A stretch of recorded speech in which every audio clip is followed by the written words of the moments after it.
नमस्कार दर्शकों, क्या आपने कभी सोचा है कि काम करते करते भी मंत्र जाप क्यों करना चाहिए?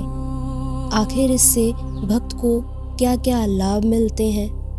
जब भक्त चलते फिरते काम करते हुए भी उस पूर्ण परमात्मा का नाम स्मरण करता है जिसने संपूर्ण सृष्टि को बनाया है, तो उससे क्या क्या लाभ मिलते होंगे? इसके पीछे क्या आध्यात्मिक रहस्य छिपा है? तो आइए आज सतगुरुदेव जी के मुख कमल से ही जान लेते हैं। तो परमात्मा कहते हैं कि तुम परमात्मा की प्रेरणा में जंगल में चले जाते हो, घर छोड़ जाते हो और भूख लगती है, प्यास लगती है, फिर रोटी मांगने फिर घर में और गृहस्थियों के पास आते हो। बता, अकल है तुम्हारे अंदर? अब घर में सारी सुविधाएं हैं, मकान है, झोपड़ी है, छोटा है, बड़ा है, जैसा तेरी किस्मत में, और नाम मिल गया। काम भी कर रोजी रोटी के लिए और भक्ति कर।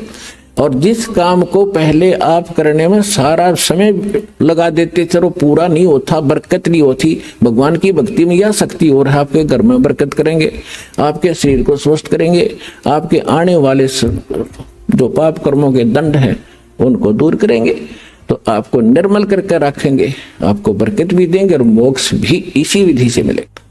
किसान खेत में हल जोड़ रहा है या ट्रैक्टर से काम कर रहा है, हल से कर रहा है, अपना मंत्र करता रहिए। क्यों? मन तो बकवाद करनी है।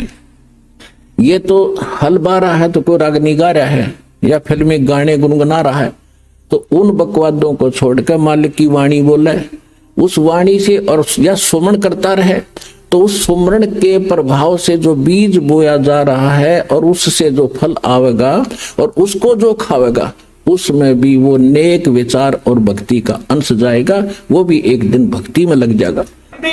ये इन विचारों का इतना प्रभाव पड़ता है। एक संत की एक बहन शिष्या थी, वो उसके घर चला गया। उधर से उसकी शिष्या की बहन आई हुई थी, उसकी लड़की विधवा होगी। एक दो बच्चा था, जवान अवस्था में थी, और उसके कोई भाई था नहीं, उसके दामाद का कोई भाई नहीं था, इकलौता था अपने माता पिता के। तो वो उधर उन दो तीन संत के साथ दो तीन और भगत संत थे, तो उन्होंने जब खाना खाया, सात रात को सो गए, तो सुबह उस संत को सारी रात ऐसे सपना आया कि हे भगवान, मेरी बेटी विधवा होगी, हे परमात्मा, इसका क्या होगा, आगे कोई रास्ता नहीं, छोटे छोटे बालक हैं, कैसे पालेगी। तो उसने अपनी शिष्या को बुलाया कि बेटी, आज ये खाना किसने बनाया था हमारा? उसने कहा कि मेरी बहन आई हुई है और उसने ये खाना बनाया था आपका। क्या उसकी कोई लड़की को हादसा हो गया? हाँ, कहा जी, बहुत बुढ़ी बन गई उसके साथ, तो अभी दो बच्चे थे, वो लड़की विधवा होगी और बहुत चिंतित है ये। वो लड़की को बोला, उसको तो समझाया, बेटी ये तो जो होना था हो गया, पर भक्ति कर, नाम ले ले, तो बहुत अलग शिक्षा दी। लेकिन कहने का भाव ये है कि वो खाना बनाने वाले के विचार उस भोजन में गए और उसको जाकर अफेक्ट किया उस ऋषि संत को। तो इसी प्रकार जो आज सारे वातावरण में रागनी, फिल्मी गाने, राजनीति की बातें या अटपट सुनते हो, अखबारों में पढ़ते हो, फिर दूसरों को सुनाते हो, ये सारे समाज में फैल गया। सबका वही स्वभाव बन गया। सुबह उठते आदमी चाह पीछा पीवा, पहले लोग अखबार लो, अखबार हम के पढ़ रहे, उड़ा 3 मर गए हैं, उसका न्यू हो गया, फलाना न्यू हो गया, वहां बलात्कार हो गए। ये पढ़ने की बातें। सुबह उठते मालिक की कथा सुने, परमात्मा के मंत्र जाप करे, परमात्मा की कथा सुने तो आत्मा का उद्धार हो। तो अब जैसे भक्त बताते हैं कि ट्रेनों में या बस में दूर देश से, दूर राज्य से बच्चे आते हैं भगवान के, तो सुबह सुबह या शाम के समय जब ट्रेन में होते हैं, कोई आरती कर रहा है, कोई मंत्र कर रहा है, कोई सुबह के नित्यनेम कर रहा है, कोई दोपहर की रमैणी लगाए बैठा मोबाइल में, एक वातावरण बदलता जा रहा है। तो पूरे विश्व पर इसका असर होगा, एक दिन सब नाम लेंगे, ये मालिक का वचन है। तो ऐसे प्रभाव पड़ेगा।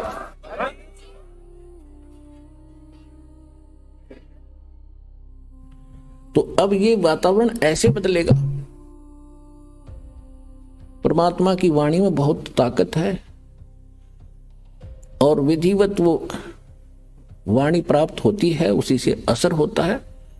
सब यानी अधिकारी से लेकर जो नाम जाप किए जाते हैं उनको आप भी असर होगा और वातावरण के अंदर भी बहुत प्रभाव पड़ेगा।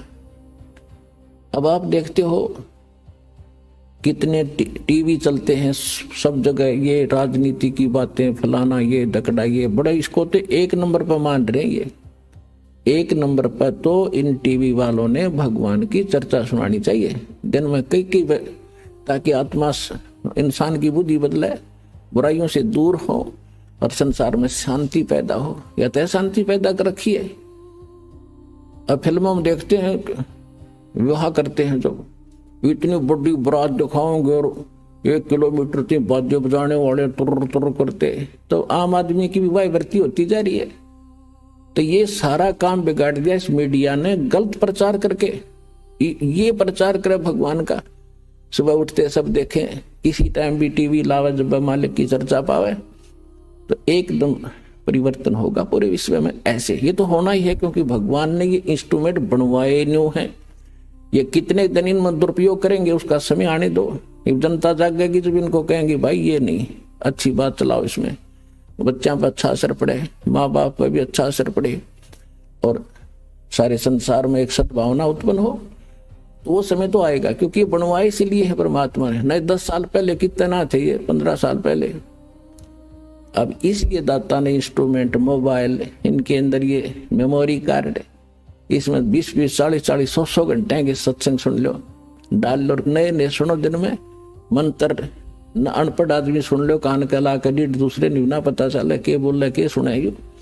सफर करते हो बस में, कान में लीड लगा ली, मंत्र शुरू कर दिया अपना, ना पड़ोसी ने बेरा के कर रहा है, और कितना लंबा सफर हो, मिनटों में जाओगा। और उस समय जब नाम नहीं है तो क्या देखता जाओगा, यू क्यों आ गया, वो देखियो देख खड़ा है झांकी में देखे जा। अब भक्ति देखो, भगवान देखो, भक्ति करो, पीछा छूटेगा ऐसे। अब हम आते हैं अपने मूल सत्संग पर। अब जो प्रसंग चल रहा है कि यहाँ इस काल ने हमारे को विवश कर रखा है, जीव के वश का नहीं। अब ब्रह्मा जी के अंदर से एक ऐसी तरंग निकल रही है, ऐसी किरण निकलती है जो प्रत्येक जीव को प्रभावित किए हुए, तो विवश हो है वो ऐसा करता। अब जब प्रसंग चल रहा था कि ये परमात्मा कहते हैं वो मोक्ष उस साधना से होगा, वो हठ योग नहीं है। नाम उठत नाम बैठत नाम सोत जागवे, नाम खाते नाम पीते नाम सेती लागवे। ये तो सुख संवेद उस तत्व ज्ञान में भगवान ने बताया कि ऐसे साधना करो। और हमारे वेद बताते हैं, यजुर्वेद अध्याय नंबर 40 के मंत्र 15 में कहा है कि वायु अनिलम अथितम भस्मांतम अमृतम भस्मांतम शरीरम ओम कर्तु समर कल्वे समर कर्तुम समर। परमात्मा की जो भक्ति है, ओम नाम का सेवन करो, काम करते करते करो, विशेष कसक के साथ करो, और मनुष्य जीवन का मूल उद्देश्य जानकर ओम नाम का जाप करो। और ओम नाम के जाप से जितना मोक्ष होना है वो इस विधि से प्राप्त होगा। और ये सुख संवेद बता रहा है। हठ योग तो किसी वेद में नहीं, गीता में नहीं। तो ये हठ योग कहां से लाए? ये मनमुख आचरण है, मनमाना आचरण है, ये मनमुखी साधना है, ये गुरुमुखी नहीं है। तो जब तक हम सतगुरु के द्वारा बताए साधना ज्ञान को नहीं ग्रहण करेंगे, तब तक हम ऐसे ही डले ढोते। तो परमात्मा कहते हैं कि तुम परमात्मा की प्रेरणा में जंगल में चले जाते हो, घर छोड़ जाते हो, और भूख लगती है, प्यास लगती है, फिर रोटी मांगने फिर घर में और गृहस्थियों के पास आते हो। बता अकल है तुम्हारे अंदर? अब घर में सारी सुविधाएं हैं, मकान है, झोपड़ी है, छोटा है, बड़ा है, जैसा तेरी किस्मत में, और नाम मिल गया, काम भी कर रोजी रोटी के लिए और भक्ति कर। और जिस काम को पहले आप करने में सारा समय लगा देते थे वो पूरा नहीं होता, बरकत नहीं होती। भगवान की भक्ति में यह शक्ति और है, आपके घर में बरकत करेंगे, आपके शरीर को स्वस्थ करेंगे, आपके आने वाले जो पाप कर्मों के दंड हैं उनको दूर करेंगे, तो आपको निर्मल करके रखेंगे, आपको बरकत भी देंगे और मोक्ष भी इसी विधि से मिलेगा। और भगवान विष्णु जी के अंदर जो एक सतोगुण भर दिया इसने। यही 3 देवता हैं और यही 3 गुण हैं। जैसे मिर्च का गुण बना दिया कि वो तो मुंह फूकेगी और छोंक लगेगा छींक आवेगी। अब जैसे रसोई में छोंक लगाया जाता है, ये भगवान रहते हैं ऊपर तीनों आप अपने लोकों में, विष्णु विष्णु लोक में, शिव जी शिवलोक में, ब्रह्मा जी ब्रह्मालोक में। और वहां से ही ये 3 लोकों के ऊपर इनके अंदर से निकल रही वो रेंज, वो किरण, वो तरंग हमें प्रभावित कर रही तीनों लोकों के प्राणियों को, स्वर्गलोक, पृथ्वीलोक और पाताल लोक। अब जैसे रसोई में छोंक लगा रहे हैं मिर्चों का, और अलग कमरों में बैठे अन्य व्यक्तियों को भी छींकें आनी शुरू हो जाती है। मूल वस्तु, साकार वस्तु तो रसोई में, उसके निराकार उस तरंग ने जाकर वहां विचलित कर दिए, वो छींक उनके बस की नहीं रोक दे। तो इसी प्रकार इन तीनों भगवानों से निकल रहे तीनों गुणों का प्रभाव आपके ऊपर है, जीव के बस का नहीं कि आप इनसे बच सको। इसको बचने का तरीका है, इसकी एंटीबायोटिक बताई भगवान।